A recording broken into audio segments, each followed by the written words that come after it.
Hey everyone, buckle up for a new episode of Bumpaholics, the one and only podcast made to teach you on all the stages of the arrival of the baby, before, during, and after. Whether you're expecting, have questions about fertility, you're having difficulty with lactation, or in your postpartum time, you're sure to learn from our experienced doulas when you listen to Bumpaholics. Today, we'll be diving into pregnancy week 10 with me, Brittany. So join us in the comment section for today's episode of the Trimester Journey.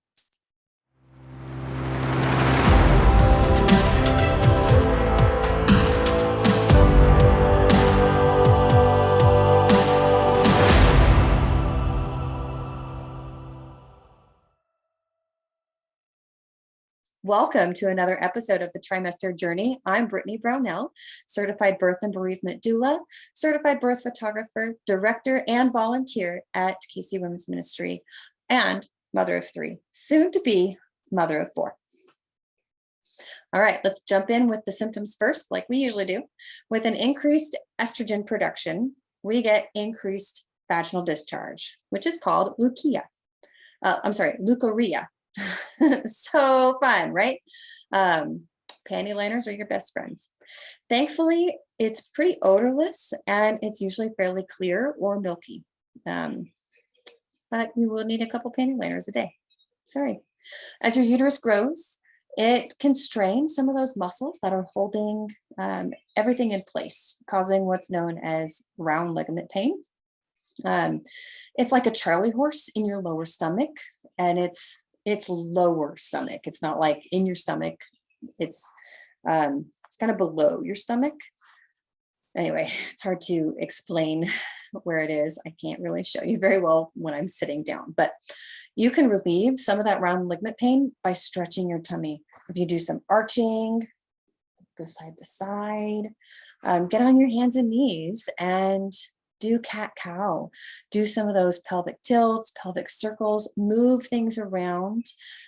You can even put some pressure on the spot where you're feeling that pain, similar to a massage a masseuse would do when they're massaging your shoulders or back and they find a muscle knot. Put some pressure on it, just like that, and that can help a lot. All right, so how big is baby this week? We are week 10, and baby is about the size of a strawberry, so just over an inch long this week. Now, we are about 2.5 months pregnant at this point. We are coming up on the end of this first trimester. Yay! So baby's looking more and more like a little person and less like a little crazy alien.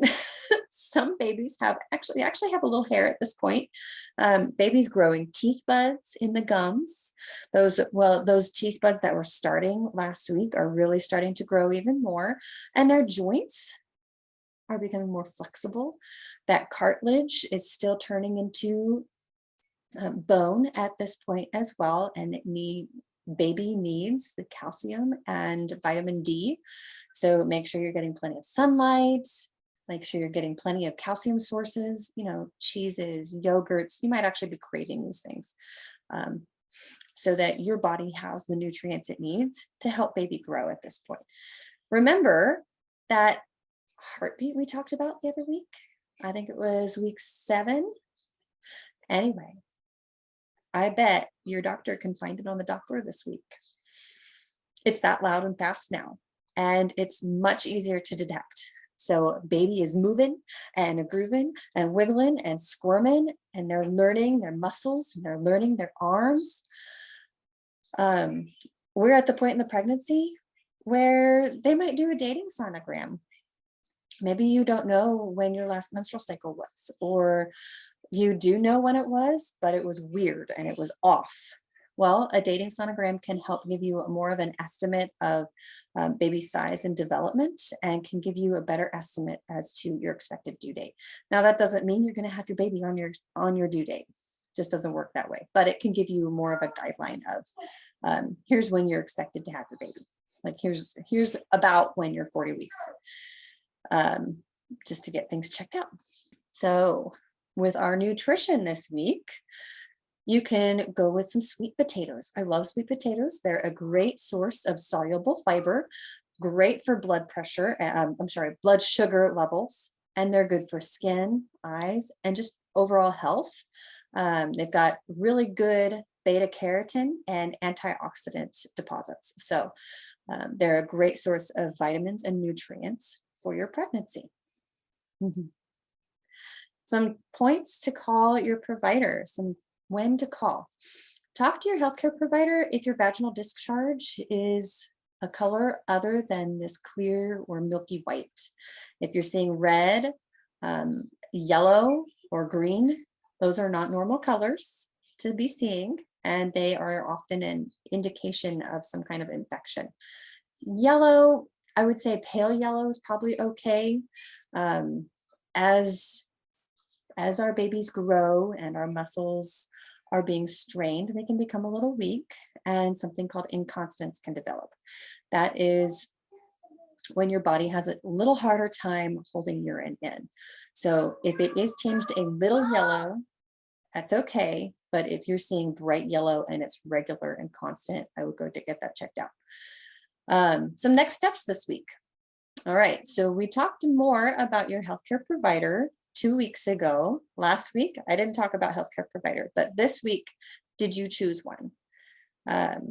It's okay if you haven't chosen one yet.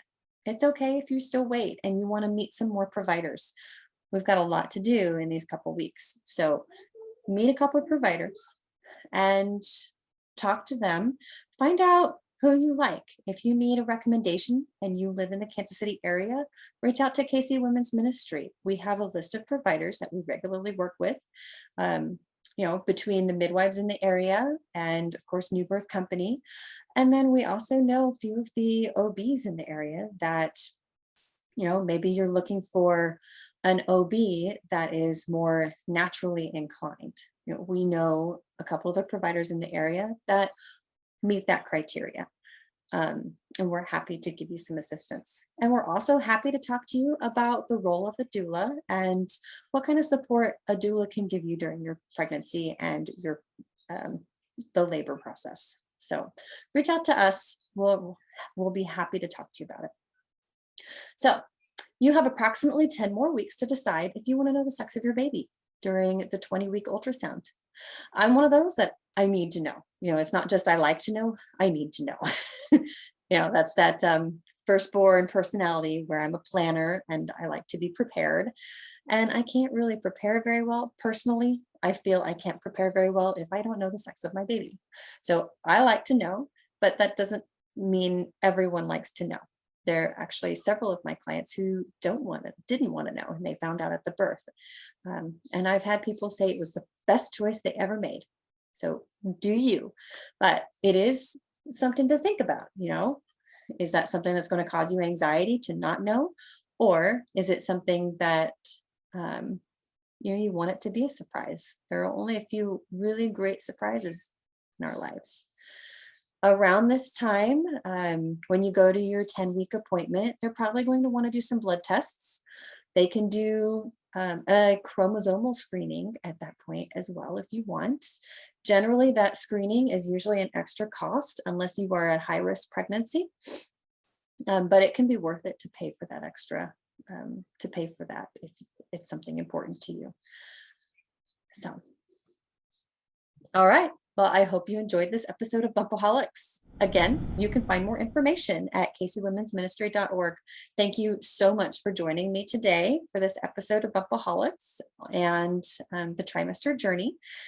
It's available on YouTube and wherever you get your podcasts. So if you haven't already, make sure you comment, like, subscribe, and hit that notification bell so that you get notified for our future episodes. We post a new episode every week. We love having you here. Thank you so much. We'll see you soon.